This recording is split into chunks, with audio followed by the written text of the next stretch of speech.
ಕಾಮಗಾರಿಗಳ ಹೆಸರಿನಲ್ಲಿ ಲಕ್ಷಾಂತರ ರೂಪಾಯಿ ಭ್ರಷ್ಟಾಚಾರ ನಡೆದಿರುವಂತಹ ಆರೋಪ ಕೇಳಿ ಬರ್ತಾ ಇದೆ. ಇಬ್ಬರು ಗ್ರಾಮ ಪಂಚಾಯಿತಿ ಸದಸ್ಯ ಸ್ಥಾನ ಇದೆಯಲ್ಲ ರದ್ದುಗೊಳಿಸಲಾಗಿದೆ. ಉಟಕನೂರು ಗ್ರಾಮ ಪಂಚಾಯಿತಿಯ ಸದಸ್ಯರ ವಿರುದ್ಧ ಕ್ರಮವನ್ನು ತೆಗೆದುಕೊಳ್ಳಲಾಗಿದೆ.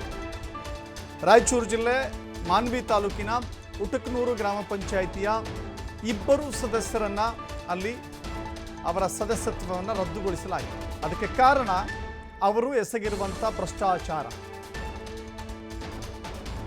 15ನೇ ಹಣಕಾಸಿನ ಯೋಜನೆಯ ಮಾರ್ಗಸೂಚಿಯನ್ನು ಉಲ್ಲಂಘಿಸಿ ಹಣವನ್ನು ದುರ್ಬಳಕೆ ಮಾಡಿಕೊಂಡಿರುವ ಆರೋಪ ಇದೆ.